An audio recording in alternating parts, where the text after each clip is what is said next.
नमस्कार छात्रों।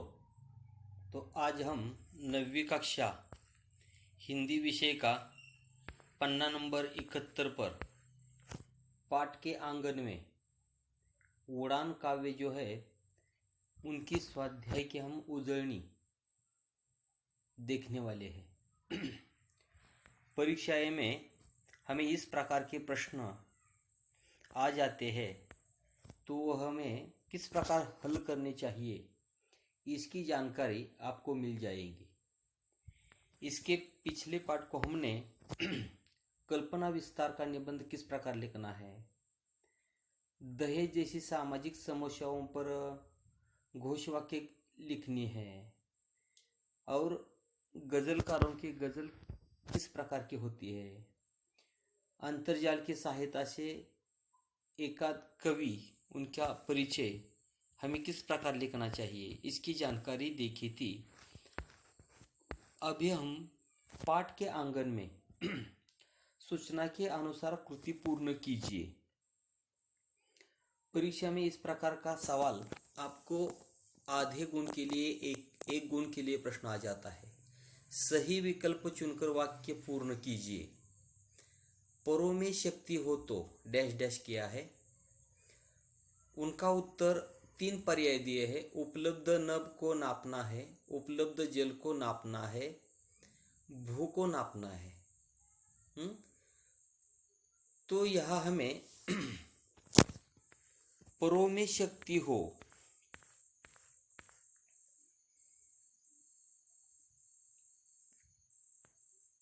तो यह हमें उपलब्ध नभ नापना है, यह सवाल देना चाहिए।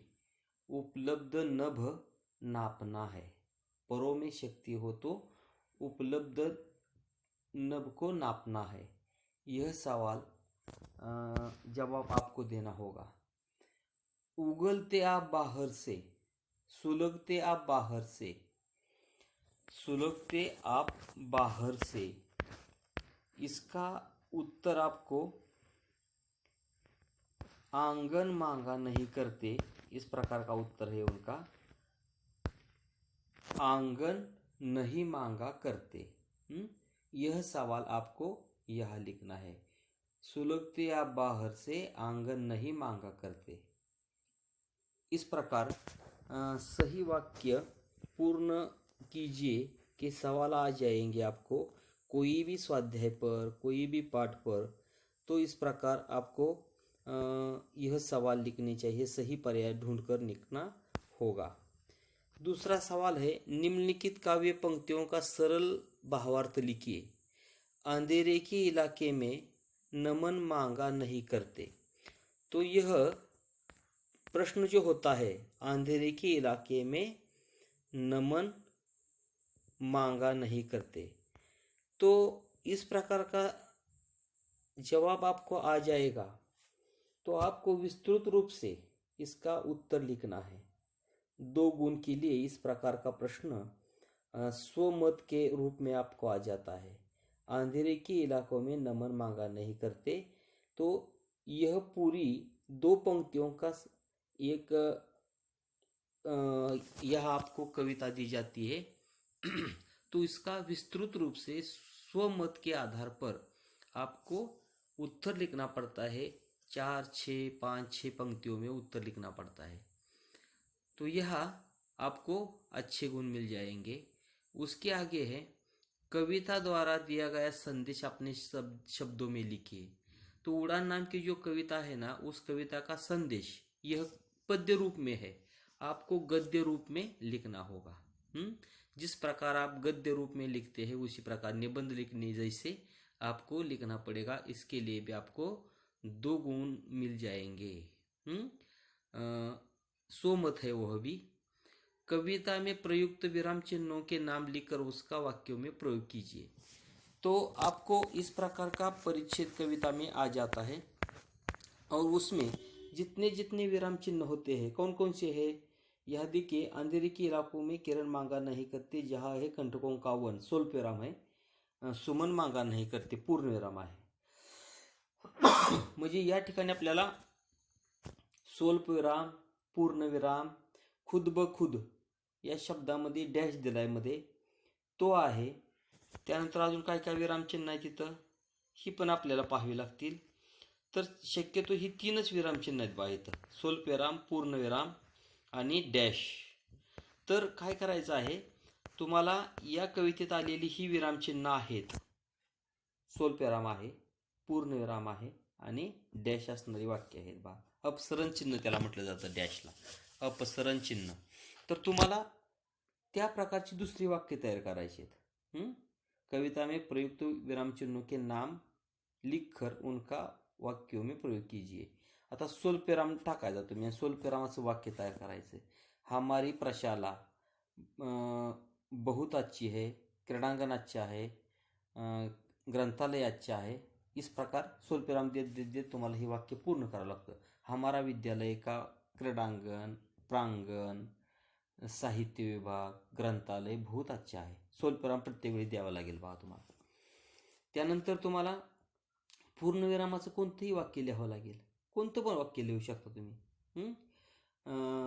तपन नाही मागा करते पूर्णविराम, अंगण नाही मागा करते पूर्णविराम, असं पूर्णविरामाचं वाक्य तुम्हाला लिहावं लागतं.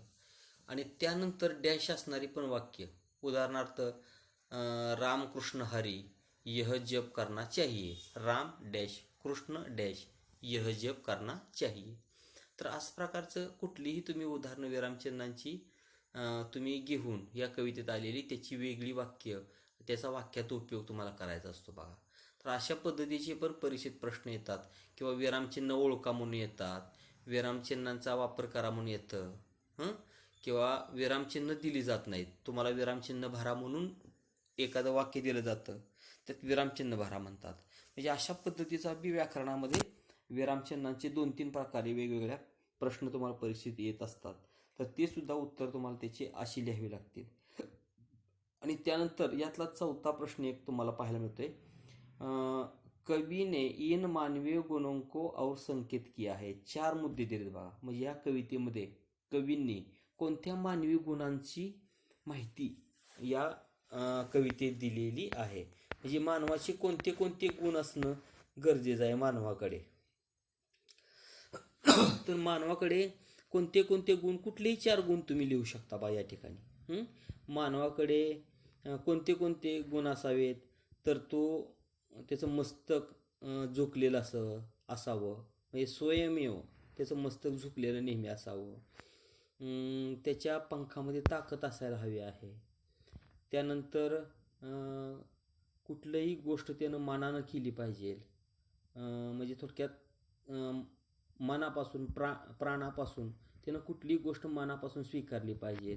त्यानंतर त्यानं किती पश्चाताप झाला तर त्याला काही वाईट वाटायला नको आहे. म्हणजे जर त्याच्या वाईट प्रसंग आला तर तो सुद्धा त्याला वाईट वाटायला नको आहे.